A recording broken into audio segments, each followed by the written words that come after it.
Hi guys, welcome back to the Drive Life channel. In today's video, you join me in a stunning location. I'm just on my way home from work and stopped here as I noticed it on my way in. And I thought we'd talk about choosing an appropriate replacement for the S80. I think I've made the decision now that the S80 isn't fit for purpose with the puppy and everything like that. I just need something a little bit more practical. So I thought in this video we'd discuss the options and why I've chosen the particular model I've chosen.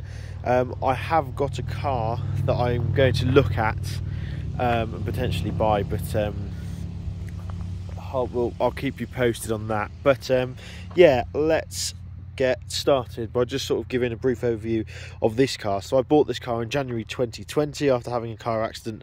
I bought it at auction and have basically slowly rebuilt it, got it to looking decent. Now you have to excuse it, it's absolutely filthy at the moment because my neighbour decided to do some strimming this morning right next to my car, and I don't know if you can see, it's got like a matte finish on it now from all the dust, but at least the all looks better out the front of the house. But yeah, so it's finally sort of where I wanted it. It's got all lovely new tyres on it. It's had both the rear shock absorbers sorted. The engine is exactly how I like it now. It's been fully serviced, high quality oil. Everything's been changed in terms of like maintenance items, diesel filters, everything. So it's a really, really solid, perfect car. And to be honest, I don't want to sell it.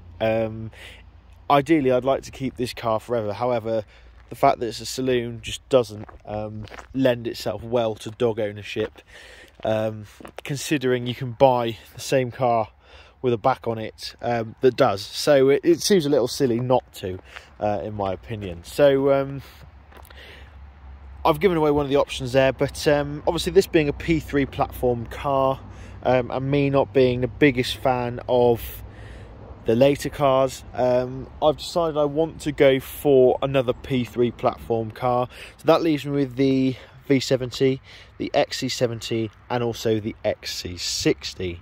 Now if I went for the V70, I'd like a D5 as well.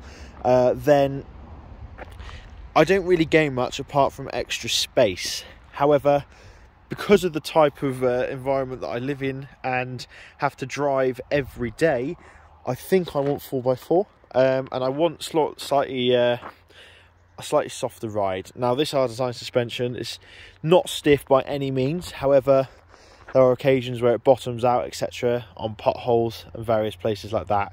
And on roads like this, it's not ideal either. So that left me with either XC60 or XC70. Now XC60, you see them everywhere. They're incredibly popular and they're an incredibly successful car for Volvo. They're a mid-sized SUV and something that Volvo hadn't done before, and as a result they really, really did sell well. And to be honest, they are stunning cars. They're actually built as a P3 car. The dashboard, so the instrument cluster and everything is the same. However, there's some, and the engines as well are identical to what you can get in this car. However, there are a few distinct differences, mainly with the interior. They just don't have the sort of style that this one has. The fact that you have no major screen in the middle, you have a nicely finished screen. It's fairly simplistic. You've got lovely floating dash, etc. Yeah, just wasn't quite perfect for me. And also, a lot of them come with a funky little screen there. And it's just I just didn't fall in love with the interior and also the exterior, to be honest. This is a very long car, the S80, a V70 and XC70. The XC60 is slightly shorter. I equate this sort of length to the XC90, just to give you a bit of an idea, whereas XC60 is more V60 length. Correct me if I'm wrong, but that's pretty much, having seen them all, that's what I've deduced from that. So that leaves me with an XC70, a P3 generation XC70, and I'm going to deep dive into the specifics now of exactly what I want, because I'm exceptionally picky and I spend a lot of time researching this. So This car here is fitted with the 205 horsepower twin turbo diesel 5-cylinder. That is the engine that I want. So it has to be an XC70 from 2009 onwards. Now I want this interior that this car has, either in the lovely blonde leather interior, which I would love, although it's not too practical for dog ownership. The one that has the uninterrupted sweep along the dash there, without the screen and without the updated centre bit. Excuse the rubbish in there, we've just come back from a road trip. So that rules out anything after sort of a 60 plate or early 11 plate. So I'm literally looking at an XC70 from 2009 to 2010, one model year, or technically 2 model years, in the correct colour, with the correct engine, with the correct kit on it as well. So it's no easy task, but I think I might have found one that I'm going to go and look at from a very, very well-known Volvo specialist down, it would be south to me, I suppose, but down close to the M40, so that would be quite a good, if I could get hold of that car. It's a little bit more expensive than the S80 was, but a worthwhile investment, I think. So yeah, I'm going to ask them what they're going to give me for this. If not, I might have to look at selling it privately.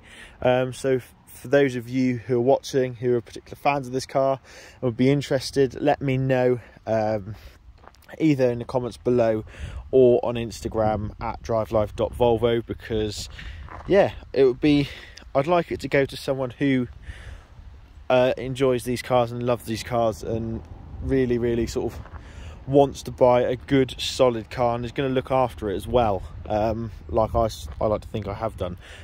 So yeah, that's where we're at on that. Like I said, I'm going to look at one soon, and I'll let you guys know, but it's definitely going to be an XC70 from that period. I have made my mind up. I've looked at all sorts of other cars. I looked at the possibility of running this car with another car, but to be honest, it just doesn't make sense. If I can get a car that does everything I want, I half my tax bill, I half my fuel bill, I half my insurance bill. There's just so many things that go into it where it just doesn't make sense for me at the moment to run 2 cars just for me. Obviously, we've got the Jeep as well.